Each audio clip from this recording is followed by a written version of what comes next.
When you hear the word mesquite, what comes to mind? Barbecue?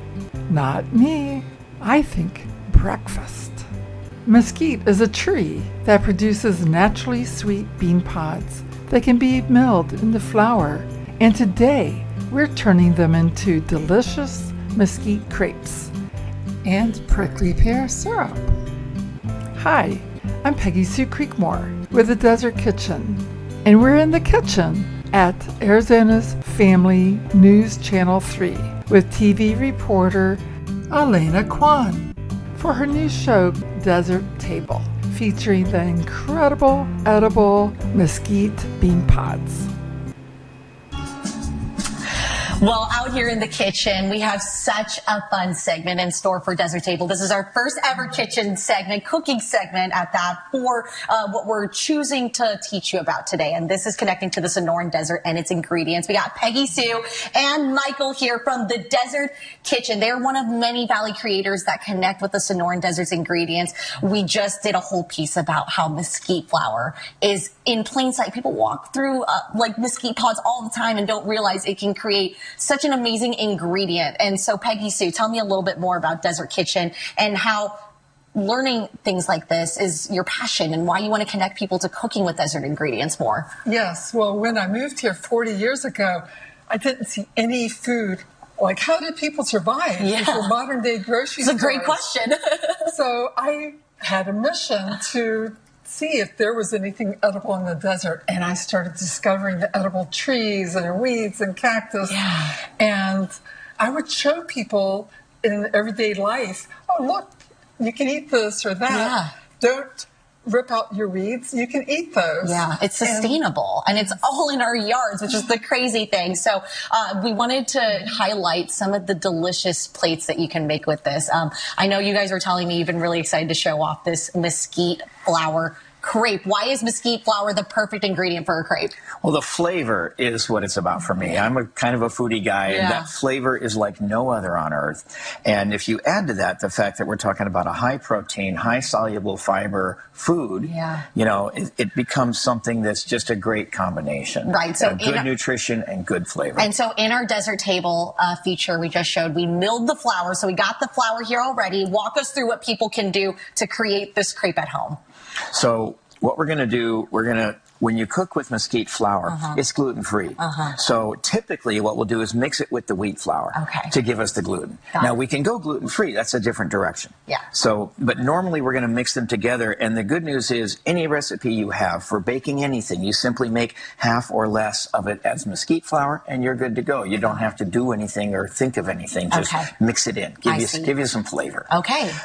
And then what do you do next? Like, how do I want to do this for my fiance when I get home, because I have that mesquite flour from the shoot too. Well, I've chosen crepes just because I love crepes. We could cook anything, but I love crepes, and they're simple.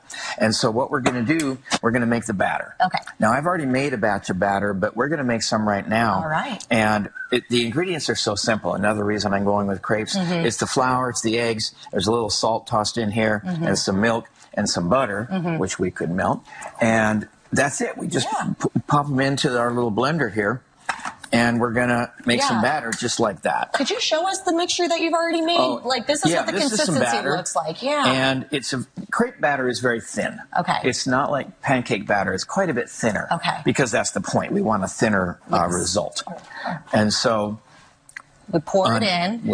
And then what is like a good tip that you like to give to people when making these crepes? Because I'm sure mesquite flour is a little different than regular flour, right? Well, it is, but the tip is you don't have to do anything different. I like Once you mix it in with this. If you don't mix it in with this, a lot of things have to be different. But if you mix it in with the wheat flour, you don't have to do anything different. You just make your recipe. And the result is this fantastic flavor. So the approach is like a regular crepe, really, it is a regular crepe. And if you're making a pancake, a cookie, whatever it is, it's going to be the same. So Peggy Sue, while he's mixing that, you can help him too if you want to pour that into the mix. But I just wanted to touch on real quick, one of the most amazing things that you guys pointed out to us when we were doing this shoot was that every mesquite pod is different. That's right. There's different flavor profiles. How is that possible? I don't know how to explain it. But every tree, like this one, is the sweetest one, and these are good, but they're nowhere as sweet. There's some that might have a chalky aftertaste, and those you want to avoid. Yeah. And these I toasted in the oven for coffee. So I've made some coffee. I know, so you can make mesquite flour with you can make coffee, you can make literally anything with this stuff. So that's why coming up in our next segment, Whitney, Kylie, I know you've been dying to taste this because we already have some crepes ready for you to try. They're going to make a fresh one for you in the next few minutes, so you can come and taste this delicious goodness from the Sonoran Desert, all coming up in the next couple of minutes. Well, you know what? This was so fun to see Alaina do this segment in the kitchen. And me and Kylie were like, we got to join in. We got to take part in these. Got to take a taste. These mesquite recipes. When there's food in the kitchen, that's the place to be. Oh, yeah. So, Alaina, tell us a little bit about what we've been doing and what we're about to taste. So we created the start of what's going to be a mesquite flour crepe with the Desert Kitchen. This is what they do for folks every single day. They teach people how to not only find desert ingredients, but how to create with them. And this is one of their favorite recipes. They've just been talking so highly about the taste profile, but again, just how easy it is. That's the whole point of this, is people can do this at home. Okay, so you're going to finish this off for us? Yeah, we're going to go ahead and make a crepe. I chose crepes because I like crepes and because they're easy. Crepes are typically commercially made on a flat top with a special little knife and all these things. But this is a new thing that you can get on Amazon. It's a crepe maker. What you do is, it's hot here, non-stick, and you just dip it in the batter. Wait, this batter. Really? Yeah, we just made this batter. How much do these cost? Oh gosh, like $20-something. Okay, wow. Yeah. So it's not super expensive. Yeah, I mean, real inexpensive. And so we just made the crepe batter simply by taking the ingredients, putting them in an Ninja, done. That's all there is to it. So what we're going to do is we're going to put it in here and we're going to count to 5. Is it going to sizzle? 1, 2, 3, 4, 5. I spilled it a little there. And so there is our start of our crepe. It's got a few holes in it. If I wanted, I could dip a little in here and cover the holes, but it's not even necessary. Wow. And the trick is, we're going to find out if I'm going to successfully be able to get it off. Hey, you know what? Live TV. You never know what's going to happen. Yeah, Wait, right. these are the completed ones, right? Yeah. Okay. Well, I did those last night. Oh, okay. So let's try this one. Right. And it's 1 minute, and I'm mentally, hopefully, counting. When we get going here, we might actually put our... We have about 90 seconds left. That needs to be ready just in time. So That's right. I think one thing we wanted to make sure people knew is, like, when can people not only collect the mesquite pods, but when is the best time to mill them and create stuff with mesquite flour? The answer is now. And June is when the main harvest. Okay. When they ripen on the tree, you harvest from the tree. You taste each tree before you harvest. Just take a little piece, nibble on it, make sure eat it's it. sweet, and you can try one too in a little while.